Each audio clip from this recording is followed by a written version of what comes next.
পাকিস্তানের ব্যাটিং স্বর্গ উইকেটে রিশাদের ঘূর্ণি, যে ঘূর্ণিতে কুপোকাত পাকিস্তানে খেলতে আসা দেশি বিদেশি ব্যাটসম্যানরা। তবে মূল বাংলাদেশি চমক যেন এখনো বাকি। রিশাদের পর পিএসএল মাতাতে যাবেন বাংলাদেশের পেসার নাহিদ রানা। এবার পাকিস্তানে গতির ঝড় তুলে প্রতিপক্ষকে নাভিশ্বাস করে তুলতে প্রস্তুত এই গতি তারকা। রিশাদের পর এবার নাহিদকে নিয়ে সমর্থকদের আশা নিয়ে বিস্তারিত থাকছে প্রতিবেদনে।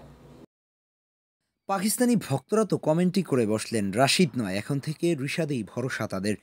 পিএসএলের লাহোর কালান্দার্সে নিয়মিত খেলেন আফগান লিজেন্ডারি লেগি রাশিদ খান। তবে এবার আইপিএলের কারণে এই আসরে খেলছেন না তিনি। আর সেখানেই রাশিদের বদলে বাংলাদেশের রিশাদকে দলে নেয় লাহোর। দলে সুযোগ পেয়েই সমর্থকদের আস্থা কুড়িয়ে নেন রিশাদ। প্রথম ম্যাচেই নেন 3 উইকেট, ফিরিয়ে দেন প্রতিপক্ষের হয়ে সর্বোচ্চ রান করা ভয়ঙ্কর হয়ে ওঠা রাইলি রুশুকে। যে কারণে বাংলাদেশের রিশাদের প্রতি তাদের গিয়েছে চোখ। তবে রিশাদের চেয়েও বড় ইম্প্যাক্ট খেলোয়াড় আসছেন পিএসএল মাথাতে। পিএসএলের শুরুর অর্ধ খেলতে পারবেন না বাংলাদেশের নাহিদ রানা। জিম্বাবুয়ের বিপক্ষে সিরিজের জন্য তাকে শুরুতে রেখে দেয় বাংলাদেশ। তবে শেষের অর্ধের জন্য তাকে দেওয়া হয় ছাড়পত্র। আর সেখানেই মাঠ মাতাতে আসছেন রানা। 150+ গতিতে বল করতে পারা বাংলাদেশের পেসারকে নিলাম থেকেই দলে নেয় পেশোয়ার জালমি।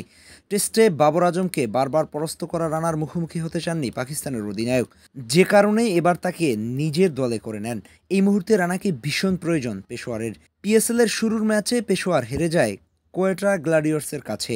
সেখানে পেসার হিসেবে খেলেন জোসেফ মোহাম্মদ আলীরা। সে ম্যাচে বেশ খরুচে ছিলেন এই দুই পেসার। দুজনই 4 ওভারে দেন 50-এর অধিক রান, যে কারণে বড় ব্যবধানে হারতে হয় বাবরের দলকে। এছাড়া পেশোয়ারে বিদেশি কালেকশনই নেই আধিক্য।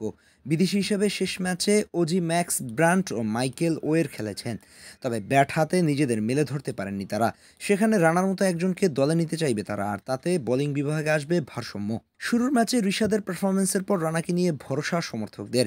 এমনিতে এত জোরে বল করা বলার বিশ্বে বিরল। এর উপরে আইপিএল চলাকালীন সেরা পেসারদের সার্ভিস পাচ্ছে না পিএসএল। তাই রানার দিকে শুধু পেশোয়ার না, চেয়ে থাকবে পুরো পিএসএল কর্তৃপক্ষ। এবার দেখা যাক সুযোগ পেয়ে সবার আস্থার কতটা প্রতিদান দিতে পারেন রানা।